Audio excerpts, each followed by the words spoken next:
নামাজ পড়তে রাজি, রোজা রাখতে রাজি, এতে কোনো অসুবিধা নাই। হজ করতে রাজি, কোনো অসুবিধা নাই, মানুষ হাজী সাহেব বলবে। কিন্তু রাষ্ট্র আল্লাহর হুকুমে চলবে, এইখানে রাজি নাই। প্রত্যেকটা কর্মী বোয়াল মাছের মতো টাকা দে, টাকা খাই। অফিস টাকা দে, টাকা খাই। মিডিয়া খাইতে খাইতে প্রার্থীর শরীরে আর রক্ত রাখে নাই।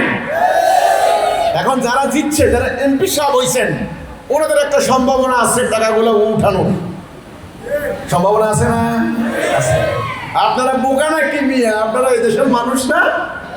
টাকা কেমনে উঠাইতে হয় আপনারা একটু জানেন না? আমার কথা, সুদ ভিত্তিক অর্থনীতি যতদিন চলবে, এই সাধারণ জনগণ অর্থনৈতিক সুবিধা পাবে না। এই জন্য আল্লাহ একটা বুনিয়াদী সিদ্ধান্ত দিয়েছেন, সুদ স্ট্রিক্টলি প্রহিবিটেড বাই আল্লাহ। সুদ চলবে না। এটা হলো সিরাতাল মুস্তাকিম।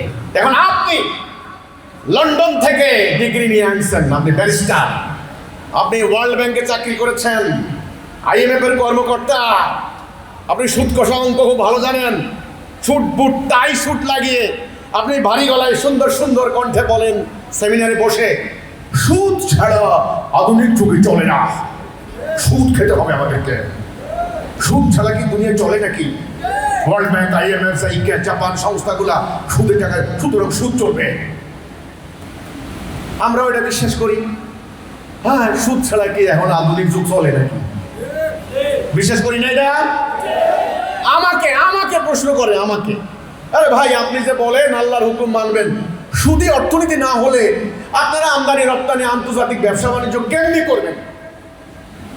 তো সাধারণ মানুষ দেখেন, সূরা শুরার 13 নম্বর আয়াত, সূরা শুরার 13 নম্বর আয়াত, আল্লাহ বলেছেন, হে রাসূল, আমি ইব্রাহিমকে, মূসাকে, ঈসাকে, নূহকে তোমাকে নির্দেশ দিয়েছি, আনাকিমুদ্দিন, দিন কায়েম করো, এতে মতভেদ করো না।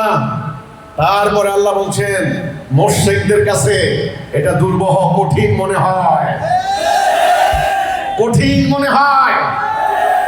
নামাজ পড়তে রাজি, রোজা রাখতে রাজি, এতে কোনো অসুবিধা নাই। হজ করতে রাজি, কোনো অসুবিধা নাই, মানুষ হাজী সাহেব বলবে। কিন্তু রাষ্ট্র আল্লাহর হুকুমে চলবে, এইখানে রাজি নাই।